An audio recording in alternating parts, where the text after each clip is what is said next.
waxaan rabaa halkan inaan uga mahad celiyo mahad gaar ah gobolada Waaberi guud ahaan gaar ahaan walaasheen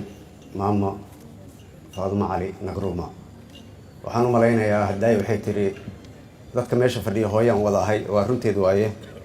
aniga shakhsi ahaan waxaan xasuustaa 1973 74 markii ururka midowga Afrika AU lagu qabtay halkan magaalada Muqdisho dhalintii waxaan ahaa ubaxa kacanka October waqtigaas oo aan aqaanay maalin dhaweyd waxaan soo wareysanay madaxweynaha Jamhuuriyadda Federaalka Soomaaliya mudane Maxamed Cabdullaahi Farmaajo sidaan u sheekaysanayna waxaan isaga soo dhacnay inaan ama ubaxa kacanka October ka wada tirsanayno oo meelaha isaga soo dhacnay isagana mahad ballaaran ayaan u jeedinayaa waxaan halkan rabaa hadal yar oo Hadaayo Oda Cabdulle oo ka dhawaajiyo oo ah rooblo ragnimo laga rabaa horta ereyga inuu wax yar aan saxan rabaa ragnimo ma aan dadnimo way sababtoo ah dadnimada waa loo wada sameeyo dumar iyo rag labadaba way yihiin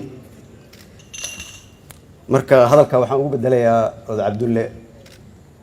dadnimo ayaa la isaga baahan yahay qof aan shacabkiisa haysan dadnimo lama soo bixi karo keligay waa far kaliya fool ma dhaqdo haddana shacabka Soomaaliyeed aysan garbaha iyaga istaagin waxba lama qaban karo haddaysan shacabka Soomaaliyeed nala garab istaagin la dagaalanka argagixisada oo habeen iyo maalin ubadkeena hooyooyinkeena siyaasiyiinteena ay si aan naxariis lahayn u xasuuqayaan haddaysan shacabka Soomaaliyeed nala garab istaagin waxba nooma suurtoobayso haddaysan shacabka Soomaaliyeed aysan garab istaagin ciidamadooda amniga ah kuna kalsoonaanin wadankan Soomaaliya iyo gaar ahaan magaalada Muqdisho sidaan kama baxayso muddooyinkan iyo muddooyinka soo socdaba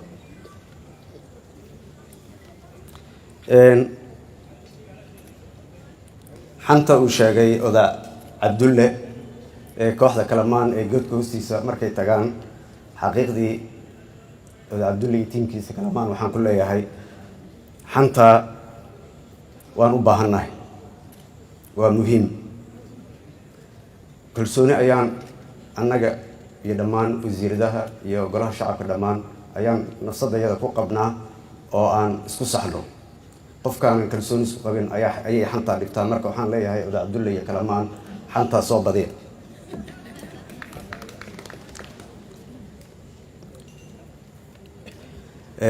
ugu dambeys waxaan u mahad celinayaa dhammaan walaalahay xildhibaanada sharafta leh codka buuxda siiyay maalintii koowaad iyo oo maalintii koowaad oo aniga liya codeeyay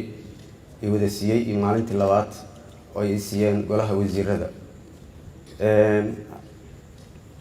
sharaf ayayna noo tahay dhammaanteen in golaha shacabka Soomaaliyeed oo na garab istaagay hiil iyo hoo waxaan u mahad celinayaa shacabka Soomaaliyeed oo noo muujiyay garab istaag iyo wanaag annagana waxaan Ilaahay ka baryaynaa inuusan nagu ceebeynin garab istaaga iyo sharafta ay noola yimaadeen intii aan hawshan bilownay iyo intaan ka dhameynayno dalkana xaalad ayuu galayaa oo doorasho shacabka Soomaaliyeed sidaan hore ugu sheegay waxaa loo baahan yahay doorashada inay nagala shaqeeyaan haddii aan leeyahay amniga guud iyo midka doorashooyinka